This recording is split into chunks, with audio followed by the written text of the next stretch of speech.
Let's take a step back and start from the groundbreaking case of Buckley v. Vallejo in 1976. This case set the precedent for the concept of quid pro quo, specifically in the realm of political financing. But what does this term actually mean? Simply put, quid pro quo is a Latin phrase that translates to something for something else. It's an exchange of money, gifts, or services, where one transfer is dependent on the other. In this context, it's synonymous with a type of bribery. Independent expenditure, a term that denotes the capital spent by political action committees to endorse their favorite candidates. They are more popularly termed super PACs. These funds are spent, usually on expensive mass media TV ads, to either endorse or oppose political contenders. Strikingly, though, these transactions are claimed to occur without any involvement or coordination with the candidates themselves. But behind the closed doors, backroom deals and conversations are certainly happening. Now, shifting our focus to the non-profit organization Citizens United, they presented an argument that such independent expenditures could not possibly lead to any quid pro quo corruption. To simplify, it's almost as if they're suggesting that if I present gifts to your spouse or family members, it can't possibly be classified as bribing you. Sounds illogical, doesn't it?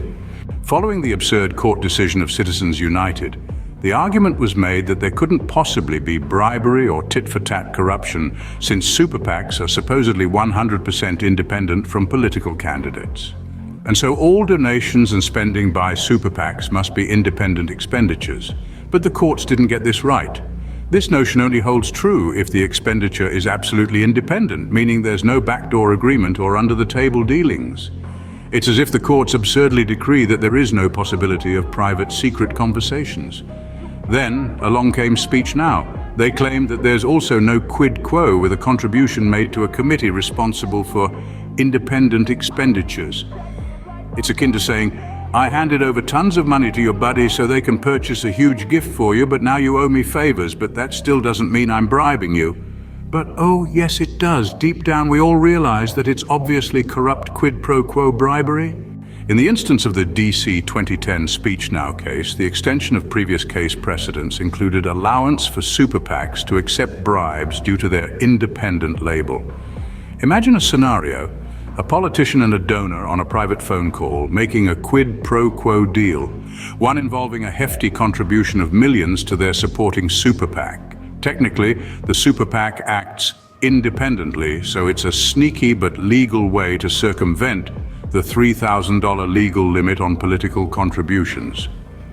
Regardless of who handles the money, the exchange still remains a quid pro quo bribe, and the $3,000 legal limit should still apply.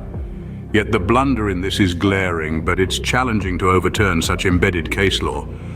At least without an act of Congress?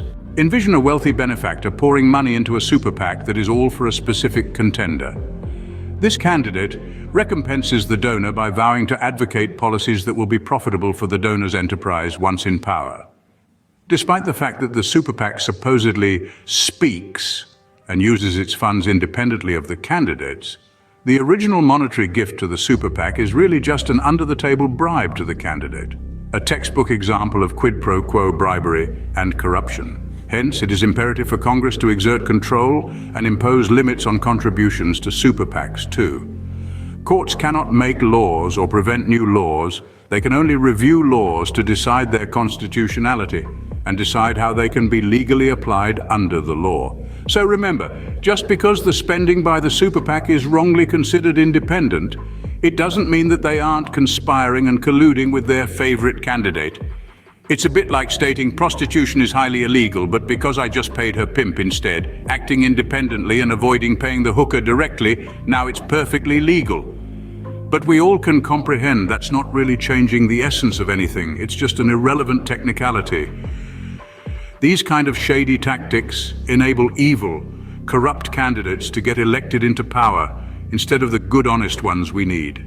So the super PACs may seem to some to operate independently, but they really don't. Their actions are just a form of indirectly taking unlimited bribe money to spend on helping a political candidate they support. Remember, not every action, even those labeled as independent, are void of secret quid pro quo bribery arrangements.